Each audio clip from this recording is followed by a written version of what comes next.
یہ جو پادری ہیں ان کے مذہب کے اندر، عیسائیت کے اندر، یہ اپنی شہوت کو بڑھانے کے لیے شادیاں نہیں کرتے اور اپنے قریب بھی نہیں جاتے، دن رات عبادت کرتے رہتے ہیں، سادہ زندگی گزارتے ہیں، آرام و سکون کے قریب کم ہی بھٹکتا ہے۔ یہ اصل رہبانیت جو پادریوں کی وہ یہ ہے۔ اسی لیے پادری اپنے آپ کو چرچ کے وقت کیے ہوتے ہیں، توبہ استغفار کرتے رہتے ہیں لوگوں کے لیے، شادیاں بھی کرتے ہیں۔ لیکن آپ غور کریں، آپ ریسرچ کریں، گوگل پہ سرچ کریں، سب سے زیادہ گند اور سب سے زیادہ فحاشی اور ریانی اور سب سے زیادہ غلط کاریاں یہی پادری چرچوں میں سسٹر کے ساتھ کراتے ہیں جو لوگ اپنی بیٹیاں چرچوں میں وقف کرتے ہیں۔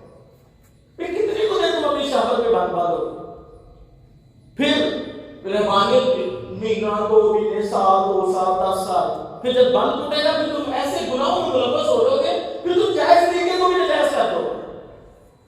مطلب جائز طریقے سے شادی نہیں کی، لوگوں کی نظر میں رحمانیت اختیار کر لی، اور بعد میں جب شہوت کا بند ٹوٹا تو کوئی چرچ کی ساری سسٹرز کو پکڑ کے پریگننٹ کر دیا۔ یہ تو کوئی طریقہ نہیں نا۔ تو یہ شریعت میں دونوں چیزیں بتائی، ایک ان لوگوں کا تذکرہ جو کہا کرتے تھے وما یہلکنا الا الدہر، ہمیں موت زمانے کی گردش کی وجہ سے آتی ہے۔ انہوں نے ایکسٹریمسٹ ہو کر انتہا پر جا کر جائز ناجائز ہر طرح کے حرام و حرام کو اس کو ختم کر دیا۔ دوسری طرف وہ لوگ تھے جنہوں نے حلال چیزوں کو بھی اپنے اوپر حرام کر کے رہبانیت کو، صوفیزم کو عروج دیا۔ یہ دونوں انتہائی ہیں۔ اللہ رب العزت نے فرمایا یا ایھا الذین آمنوا، اے ایمان والو، کتب علیکم الصیام، میں نے تم پر روزے فرض کیے کما کتب علی الذین من قبلکم، تم سے پہلے بھی فرض کیے تھے، وجہ لعلکم تتقون، تاکہ تم تقوی اختیار کرو۔ تمہیں دین وسط دیا، تمہیں درمیانی راستہ دکھایا۔ کیسے؟ اب اللہ رب العزت نے روزے تمہارے اوپر فرض کی، اب تقوی کیسے آئے گا؟ یہی 3 بنیادی چیزیں۔ بھوک ہے نا، اب اللہ رب العزت نے تمہارے اوپر بہت زیادہ چیزوں کو جائز قرار دے دیا، حلال قرار دے دیا۔ چند ایک چیزیں گنتی کی، جیسے کتا ہو گیا، مردار ہو گیا، خنزیر کا گوشت ہو گیا، یہ حرام ہے۔ بنیادی طور پر 4 چیزیں حرام ہیں، مردار، خنزیر کا گوشت اور خون، اور اسی طرح ہر 2 چیزیں اس کے اوپر غیر اللہ کا نام لے لیا جائے۔ تو بات یہ ہے کہ اللہ رب العزت نے تمہارے اوپر چیزوں کو حلال کیا، کچھ چیزوں کو حرام کیا۔ اب اللہ نے روزہ دے دیا، اب روزے کے ذریعے تم نے صبح اٹھ کے روزہ رکھا، اب سارا دن تم نے بھوکا رہنا۔ جائز چیزوں کو بھی اپنے اوپر حرام کیا ہوا ہے، روٹی بھی نہیں کھا سکتے، جائز حلال چیزیں بھی نہیں کھا سکتے، پانی بھی نہیں پی سکتے، ایک خاص وقت تک، شام تک، تاکہ انسان اس مشق سے گزرے کہ اللہ رب العزت نے جب میرے اوپر کسی چیز کو حرام کیا تو وہ میرا رب ہے، اپنے رب کا کہنا مانتے ہوئے میں نے اپنے آپ کو حلال چیزوں سے بھی بچانا ہے اور ایک خاص وقت تک بچانا ہے۔ اور پھر ایک انسان جب روزے کی حالت میں ہوتا ہے، ماشاء اللہ آج کل اس چیز سے گزر رہے، سارا دن نہ بھی اللہ کو یاد کرے، نہ بھی ذکر و اذکار کرے، تو ہر وقت ایک دل میں خیال رہتا ہے میں نے روزہ رکھا ہوا ہے۔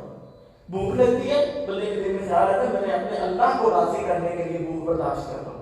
پیاس لگتی ہے، میں اپنے اللہ کو راضی کرنے کے لیے پیاس برداشت کر رہا ہوں۔ سارا دن کسی مشق میں گزرتا ہے، سارا دن اللہ کی یاد کے اندر گزرتا ہے۔ اللہ یہ میری بنیادی ضرورت کی بھوک صرف تجھے راضی کرنے کے لیے میں نے اپنے اوپر حرام کی ہوئی ہے۔ اب مغرب کا وقت ہوتا ہے، اللہ کی اجازت ملتی ہے، اب کھانا شروع کر۔ اللہ میں تجھے راضی کرنے کے لیے سارا دن بھوکا بھی رہا، پیاسا بھی رہا، اب تیرا حکم ہوا نا کہ افطاری کرو، جیسے سورج غروب ہو، اللہ میں کھانا بھی کھا رہا ہوں، پانی بھی پی رہا ہوں، اور اس دوران بھی میں اس چیز کا خیال رکھ رہا ہوں اللہ دیکھ میرے اپنے دسترخوان پہ کوئی حرام چیز نہیں رکھی، حلال چیزوں سے، حلال مشروب سے اپنی پیاس بجھا رہا ہوں، حلال کھانے سے اپنی بھوک ختم کر رہا ہوں۔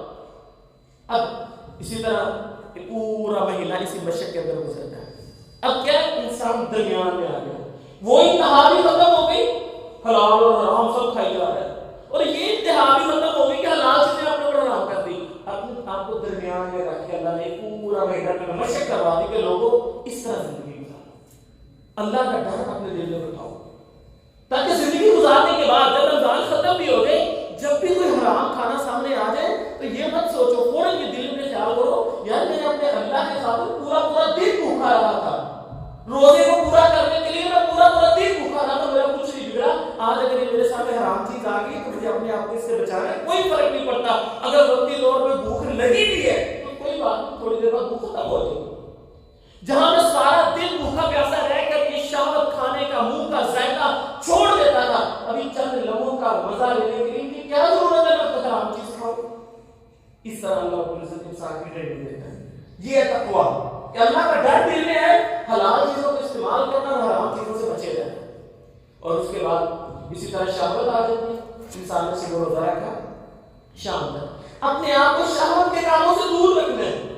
اللہ یہ دیکھ میری جائز کی ہوئی ہے, اس کے ذریعے اپنی شہوت کو پورا کرنا تو نیکی کا کام ہے. وفی ضر احدکم صدقہ, لیکن اللہ تجھے راضی کرنے کے لیے, میں اپنے روزے کو پورا کرنے کے لیے اپنی بیوی کے قریب بھی نہیں جا رہا, کوئی ایسا کام نہیں کر رہا اپنی شہوت کو پورا کرنے کے لیے. اب صبح سے شام تک جب بھی دل میں یہ خیال آئے گا, شہوت آئے گی, فوراً وہ سوچے گا نہیں اللہ میں تجھے راضی کرنے کے لیے اس چیز سے دور ہوں. اب شام ہوئی, اللہ تعالیٰ نے حکومت ختم کر دی. اب شام کو بندہ بیوی کے پاس بھی جا سکتا ہے. باہر اسی طرح جب رمضان گزرتا ہے, اب زندگی کے اندر زندگی کے وقت گزارتے وقت کوئی سامنے کسی لڑکی پر نظر پڑ جائے, کسی فحاشی بیانی کی جگہ پہ نظر پڑ جائے, تو فوراً دل میں خیال آتا ہے نہیں یار میں سارا دن اس چیز کے بغیر رہا ہوں, پورا مہینہ میں نے گزارا, مسلسل سارا دن میں ان چیزوں سے دور رہتا تھا, کچھ بھی نہیں ہوا, آج نہیں کرتا. یہ چند لمحے کا مزہ لینے کی خاطر میں نے اپنی آخرت خراب نہیں کرنی. اپنی شہوت پر بند مان کر کنٹرول کرنا سیکھتا ہے. جیسے بھوک پر کنٹرول کرنا سیکھتا ہے روزے کے ذریعے, ایسے اپنی شہوت پر بھی کنٹرول کرنا سیکھتا ہے. تیسری بنیادی چیز ہے آرام و سکون. آرام و سکون حاصل کرنے کے لیے ایک طرف یہ انتہا تھی کہ مسجد سے سو رہا ہے, مسجد سے جاگ رہا ہے, کوئی پوچھنے والا نہیں. ایک طرف یہ انتہا تھی کہ جی ہر وقت اپنے آپ کو کھپایا ہوا ہے. ادھر ایک اللہ رب العزت نے طریقہ دیا, میرے بندے رات سونے تمہیں, رات ایک پہر تمہیں سونا بھی ہے, عبادت شوق اور رغبت سے کرنی ہے. اللہ کے نبی صلی اللہ علیہ وسلم نے فرمایا میرے صحابہ جب تم عبادت کرو شوق اور رغبت کے ساتھ کرو, جب تھکاوٹ محسوس کرو چھوڑ دو عبادت. مسجد میں آئے, ایک جگہ پہ رسی ٹانگی ہوئی تھی. کہا یہ کیا؟ کہا وہ مومنین یہاں پر نماز پڑھتی ہیں, جب تھک جاتی ہیں تو اپنے بالوں کو یا اپنے آپ کے ساتھ باندھ لیتی ہیں تاکہ نیند آئے اور گرنا اور لگی رہو عبادت کے. تو اللہ کے نبی صلی اللہ علیہ وسلم نے فرمایا اتار دو اس کو, اور فرمایا جب تم میں سے کسی کو نیند آئے تو نماز چھوڑ کر سو جائے. اللہ رب العزت تمہارے اوپر سختی کو برداشت پسند نہیں کرتا, وہ تو تمہارے اوپر آسانیاں پیدا کرنا چاہتا ہے. ایسی سختی اللہ کو پسند نہیں ہے. نیند آ رہی ہے سو جاؤ, شوق اور رغبت کے ساتھ جتنی عبادت کر سکتے ہو کرو, پھر پورا مہینے کی ٹریننگ دے. یہ رفتاری کی ہے, کھانا کھائے, نیند کی اس بڑا نیند کا غلبہ ہوتا ہے, لیکن نہیں اذان ہوتی ہے, پتہ ہے نہیں جستجو آرزو کے ساتھ نکلتا ہے, ایک تمنا لے کے نکلتا ہے کہ میں نے ایک لمبا قیام کر کے آنا ہے, پورا گھنٹہ میں نے تراویحیں پڑھنی ہے. اب وہ جاتا ہے, نماز پڑھتا ہے, رکوع کرتا ہے, سجدے کرتا ہے, پھر نفلی عبادت کرتا ہے, وہ درس دروس ہوتا ہے وہ بھی سنتا ہے. یہ کیا ہے؟ یہ آرام. اللہ مجھے نیند آ رہی تھی, اللہ میں سونا چاہتا تھا, کھانا کھایا اور بڑی نیند آ رہی, اللہ تجھے راضی کرنے کے لیے میں یہاں پر کھڑا ہوں, یہ عبادت کر رہا ہوں. اور عبادت بھی بڑی مختصر سی ہے, گھنٹہ اتنی دیر میں بندہ کھپتا بھی نہیں. اور اگر کبھی زیادہ نیند کا غلبہ آتے ٹھیک ہے چلے گئے سو گئے, تجر کے ٹائم اٹھ کے عبادت کر لیں. اللہ رب العزت نے منع کیا ہے, ایک بندہ سوری روز عبادت کرتا ہے, منع کیا اللہ تعالیٰ نے. ہاں جتنا آسانی سے رات کا تیسرا حصہ کر دو, آدھی رات کا, اس سے زیادہ نہیں. تمہارے جسم کا تم پر حق ہے, اس حق کو ادا کرو. تو اس طرح اللہ رب العزت نے ایک طریقہ دیا. پھر سو گئے, تراویحیں پڑھ کے جا کے سو گئے. اب تہجد کا ٹائم ہوا, اب اٹھنا ہے, سحری کھانا بھی پڑتا ہے. اب وہ سحری کے لیے اٹھے گا, بڑا مشکل ہوتا ہے اٹھنا, جو لوگ نہیں اس ٹائم اٹھتے بڑا مشکل, بیٹے اٹھاؤ تھک جاتے, بیٹے اٹھاؤ تھک جاتے. لیکن بندے کو پھر خیال آتا ہے نہیں یار میں اپنے اللہ کو راضی کرنے کے لیے اٹھوں گا. اب وہ اپنے نفس کو کچلتا ہے, اپنے آرام و سکون کو اپنے اللہ کی خاطر پر بات کرتا ہے, کہتا ہے اللہ بڑی نیند آ رہی تھی, دل نہیں کرتا اس کا چھوڑنے کو, تجھے راضی کرنے کے لیے میں اٹھا ہوں. تیری کہنے کے مطابق سحری کے وقت اللہ کیا کھانے کو دل کرتا, دل بھی نہیں کرتا اس ٹائم تو اللہ تجھے راضی کرنے کے لیے. تو یہ کہنا سحری میں برکت اپنے نبی کے ذریعے میں سحری کر رہا ہوں. اس طرح اپنے آرام و سکون کو بھی اللہ رب العزت کی منشا کے تابع لے کر سحری کھاتا ہے. پھر نیند آتی نہیں, اٹھتا ہے, مسجد میں آتا ہے, رکعتیں پڑھتا ہے, نماز پڑھتا ہے, پھر جاتا ہے. اللہ دیکھ کر اپنی نیند کو بھی تو تباہ و برباد کر کے تیری خاطر ایک پورا مہینہ ایک روٹین کے ساتھ ہم اللہ رب العزت کی منشا کی خاطر اپنے آرام و سکون کو لے جاتے ہیں. یہ ہے تقویٰ کہ دین انسان کی تین بنیادی ضرورتیں, بھوک, شہوت اور آرام و سکون. اللہ رب روزے کے ذریعے تمہیں یہ پریکٹس کروا رہا ہے کہ بھوک بھی اللہ رب العزت کے حکم کے تابع ہے, تم نے شہوت کو بھی پورا کرنا ہے اللہ کے حکم کے تابع رہ کر, اپنے آرام و سکون کو بھی اختیار کرنا ہے اللہ کے حکم کے تابع رہ کر. یہ ہے تقویٰ. زندگی میں کبھی حرام کاری آتے ہیں, تقویٰ اسی کو کہتے ہیں نا, اپنے درمیان اور گناہوں کے درمیان ایک بار کھڑی کر لینا، ایک خندق کھول لینا، ایک ایسا فاصلہ قائم کر لینا کہ آپ اس گناہ میں جا نہ سکو. یہ روزے کے ذریعے دیکھو آپ اللہ رب العزت آپ کی پریکٹس کروا رہے ہیں کہ زندگی میں بھوک کے حوالے سے، شہوت کے حوالے سے، آرام و سکون کے حوالے سے کبھی بھی کوئی بھی آزمائش سامنے آئے تمہیں بھٹکنا نہیں ہے، تمہیں اللہ کو یاد کرنا ہے. یہ ہے روزے کا مقصد میرے بھائیوں کہ یا ایھا الذین آمنوا کتب علیکم الصیام، اے لوگوں ایمان والو میں نے تم پہ روزے فرض کر دیے، تم سے پہلے لوگوں کو بھی فرض کیے تھے لعلکم تتقون، تاکہ تم تقوی اختیار کرو، اپنے آپ کو گناہوں سے بچانے والے بن جاؤ، اپنے آپ کو حرام چیزوں سے بچانے والے بن جاؤ، اپنے آپ کو ناجائز طریقے سے شہوت پورا کرنے والی چیزوں سے بچ جاؤ، اپنے آپ کو فضول طریقے سے اپنی مرضی سے سونے جاگنے والا نہیں بلکہ اللہ رب العزت کی مرضی کے مطابق اپنے حرام و سکون کو بنانے والے بن جاؤ. یہ طریقہ ہے. اچھا اللہ میں نے تقوی اختیار کر لیا، اب رمضان کا مہینہ ہے، میں اور زیادہ اپنے اللہ کو راضی کرنا چاہتا ہوں، تو طریقہ کار کیا ہے؟ اللہ کے نبی صلی اللہ علیہ وسلم نے فرمایا، صحیح بخاری کی حدیث ہے، حدیث قدسی ہے، اللہ کے نبی صلی اللہ علیہ وسلم فرماتے ہیں کہ اللہ رب العزت فرماتے ہیں مجھے اپنے بندے پر سب سے زیادہ پیار اس وقت آتا ہے جب وہ میرے فرائض ادا کرتا ہے. سب سے زیادہ پیار، مثال کے طور پر فرض نماز کا وقت ہو گیا، سب سے زیادہ ثواب اس چیز میں کہ تم سارے کام چھوڑ کر آ کے نماز پڑھو. جمعے کا وقت ہو گیا، حلال کمانا بھی عبادت. کتنی عبادت؟ اللہ کے نبی صلی اللہ علیہ وسلم نے فرمایا اگر کوئی بندہ اپنے مزاج کے خلاف، مثال کو بہت بڑا لکھا تھا، بڑا ٹیلنٹ تھا، بڑا حسب و نسب والا تھا، لیکن اللہ نے حالات بدل دیے، حالات مارے ہیں اپنی ضرورتوں کو پورا کرنے کے لیے، وہ کوئی ریلی لگا لیتا ہے، اس کے خاندان کے حسب و نسب کے بھی خلاف ہے، اس کی ایجوکیشن کے بھی خلاف ہے، ہر لحاظ سے اس کے مزاج کے بھی خلاف ہے، لیکن حلال کمائی کے لیے وہ اس طرح کا ایک کام کر لے. اللہ کے نبی صلی اللہ علیہ وسلم فرماتے ہیں اللہ تعالیٰ اس حلال کمائی کی وجہ سے اس کی زندگی کے سارے گناہ معاف بھی کر دیتے ہیں اور اس ایک چیز کی وجہ سے اللہ جنت بھی عطا کر دیتے ہیں. اگر کوئی بندہ اس طرح کا مزاج اختیار کر لے تو اللہ تعالیٰ کیا کرتے ہیں؟ اس کو اس عمل کے بدلے جنت عطا کر دیتے ہیں. یہ کوئی چھوٹا عمل ہے حلال کمائی، لیکن اب اذان ہو گئی، اب فرض نماز کا وقت ہو گیا، جمعے کا وقت ہو گیا، اب حلال کمانے سے زیادہ بڑا ثواب کا کام ہے کہ تم اس کام کو بند کرو اور مسجد میں آ کے جمعہ ادا کرو. پھر جا کے قرآن کھولو، اثر کا ٹائم ہو گیا، تم چاہے قرآن پڑھ رہے تھے، بہت بڑی عبادت ہے، چاہے درس دے رہے تھے، چاہے دو لوگوں کے درمیان صلح کروا رہے تھے، بڑی بڑی نیکی ہے، لیکن اب اذان ہو گئی. اب سب سے بہترین عبادت یہ ہے، سب سے بہترین چیز یہ ہے کہ تم سارے کام چھوڑ کر آ کے مسجد میں فرض نماز ادا کرو. رمضان کا مہینہ آ گیا، تم نے جو مرضی کام شروع کیا ہوا ہے، جو مرضی کام کرتے ہو، کنسٹرکشن کرتے ہو، مزدوری کرتے ہو، مستری کرتے ہو، جو بھی ہے، تھک جاتے ہو اپنے کام کم کر دو، وائنڈ اپ کر لو. لیکن رمضان کے اندر سب سے بہترین عبادت رمضان کے روزے رکھنا ہے. ایسے فرض زکات ادا کرنا، فرض حج کرنا، یہ سب سے بہترین عبادت ہے. اللہ رب العزت فرماتے ہیں مجھے اپنے بندے پر سب سے زیادہ پیار آتا ہی تب ہے جب وہ میرے فرائض کو ادا کرتا ہے. بڑا پیار آتا ہے. پھر اللہ رب العزت فرماتے ہیں پھر فرائض ادا کرنے کے بعد میرا بندہ جب نفلی عبادات کے ذریعے میرا تقرب حاصل کرتا ہے نا، میں فرض نماز کو پڑھ لی، اب وہ سنتے بھی پڑھی جا رہے ہیں، اب وہ نفل بھی پڑھ رہے ہیں، اب وہ تراویح بھی پڑھ رہے ہیں، بڑے خشوع و خضوع کے ساتھ لگا ہوا ہے، اب وہ قرآن کی تلاوتیں بھی کر رہے ہیں، اب وہ عبادات کے اندر بڑے شوق اور رغبت کے ساتھ لگا ہوا ہے، صدقہ و خیرات بھی بڑی کر رہے ہیں، اب وہ نفلی روزے بھی رکھ رہے ہیں اور واجب میں بھی کوشش کر رہے ہیں کرنے کی. اللہ رب العزت فرماتے ہیں اس طرح بندہ جب نفلی عبادات کرتا چلا جاتا ہے تو وہ آہستہ آہستہ میرا تقرب حاصل کر لیتا ہے. پھر جب بندہ میرا تقرب حاصل کر لیتا ہے، مجھ سے محبت کر، میں اس سے محبت کرنے لگ جاتا ہوں، اور محبت کرنے کے بعد اللہ رب العزت فرماتے ہیں میں اس کا ہاتھ بن جاتا ہوں.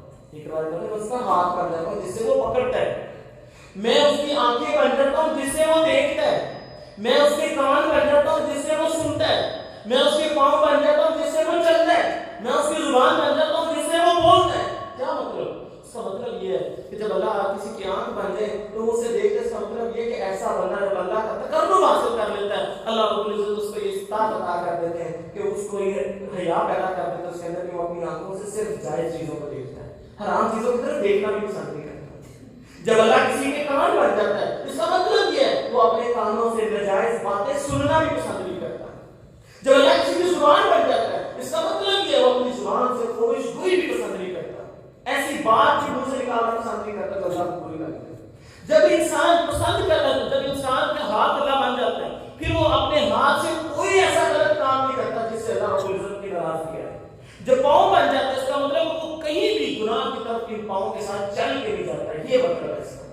اور اسی حدیث کے آپ نے بعض لوگ اس حدیث کا بڑا غلط مطلب لیتے ہیں کہ ایک وقت آتا ہے جب عبادت کر کے اللہ اور بندہ ایک ہی ہو جاتے ہیں، عقیدہ وحدت الوجود کی بات کرتے ہیں، بالکل غلط بات ہے، کیونکہ اسی حدیث کے اندر یہ بھی الفاظ آتے ہیں کہ بندہ جب اس سے سوال کرتا ہے نا تو وہ اس کو عطا کرتا ہے۔ اب جب بندہ اور اللہ ایک ہی ہو گئے تو پھر سوال کس سے؟ بات یہ اللہ تعالیٰ بتا رہے ہیں بندہ ہی رہتا ہے، اللہ ہی رہتا ہے۔ یہ بندہ اللہ کا تقرب حاصل کر لیتا ہے، جب اللہ سے دعا مانگتا ہے اللہ تعالیٰ اس کو عطا کر دیتے ہیں۔ پھر یہ جب بندہ اللہ رب العزت سے کوئی سوال مانگتا ہے، کوئی چیز مانگتا ہے، آخرت کی کامیابی یا دنیا کی کامیابی یا کسی کے لیے دعا مانگتا ہے، اللہ اس کی دعا کو قبول کر دیتے ہیں، یہ اس کا مطلب ہے۔ اور پھر صحیح بخاری کی حدیث کی اس میں ایک لفظ یہاں پر یہ بھی ہے کیونکہ مختلف حدیث کے مجموعہ ہے، تو اللہ رب العزت فرماتے ہیں جب بندہ نفلی عبادات کے ذریعے میرا تقرب حاصل کر لیتا ہے تو ایک روایت میں آتا ہے میں آہستہ آہستہ اللہ سے محبت کرنے لگ جاتا ہوں۔ پھر جب میں کسی سے محبت کرتا ہوں میں فرشتوں کے اندر اعلان کروا دیتا ہوں فلاں بندے سے میں محبت کرتا ہوں تم بھی محبت کرو، اور پھر اللہ رب العزت فرماتے ہیں فرشتے اس کے لیے دعائیں کرنا شروع کر دیتے ہیں، فرشتے بھی اس سے محبت کرنے لگ جاتے ہیں، اور آخری کام یہ اللہ رب العزت لوگوں کے دلوں میں بھی اس کے لیے محبت پیدا کر دیتے ہیں، لوگ بھی اس سے محبت کرنے لگ جاتے ہیں۔ ہم نے دیکھا ہوگا معاشرے میں بعض لوگ ہوتے ہیں اے بلا وجہ ان سے ملنے کو بھی دل کرتا ہے، ان سے سلام دینے کو بھی دل کرتا ہے، ان سے کوئی ذاتی مفاد نہیں ہوتا لیکن دل میں عزت ہوتی ہے۔